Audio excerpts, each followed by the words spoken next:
l'action du jour et on va aller courir puisque c'est bientôt le week-end. Non, c'est pas nickel, c'est Nike.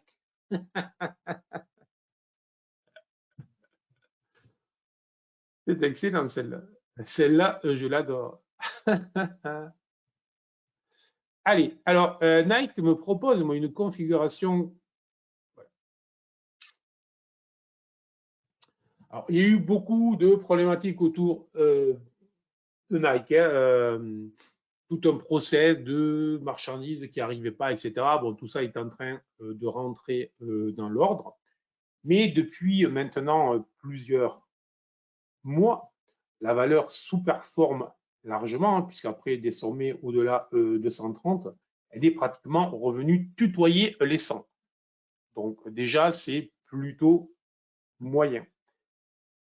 Après, si je regarde, évidemment, je pense que tout le monde aura reconnu ici une configuration de type clairement double sommet et que ce double sommet a atteint, si je fais pile poil, son objectif ici.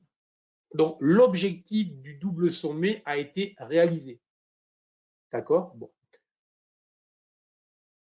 Donc, maintenant, ce qu'il y a de très intéressant, c'est ce que j'ai sous les yeux.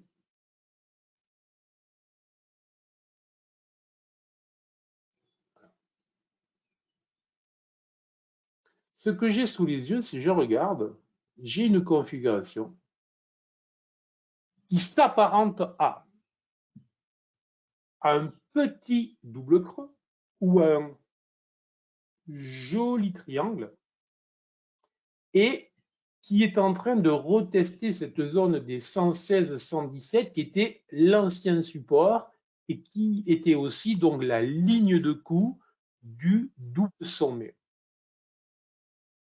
Et là où c'est très intéressant, c'est que si jamais l'action venait à s'affranchir dans les prochaines journées de cette zone-là, 116-117 pour avoir un petit peu de marge, ça marquera tout simplement le fait que la tendance est en train de se retourner, ça sera validé et ça nous renverrait potentiellement effectivement sur ce niveau-là, autour des 128. Donc, surveillez vraiment une clôture au jour dans les prochaines heures, les prochaines journées, si possible avec un chandelier de type Marubozu, bien évidemment, avec du volume comme on a pu le voir là. Autrement dit, mieux vaut avoir un intérêt acheteur puissant lorsque ça break, lorsque ça casse. Et si c'est le cas, on aura potentiellement un joli signal d'achat pour les prochaines journées.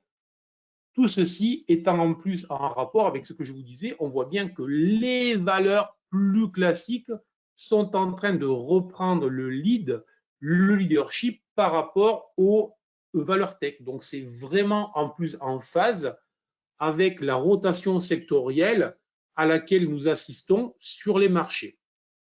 Si ça ne passe pas, la question ne se posera pas. Est-ce que c'est bon?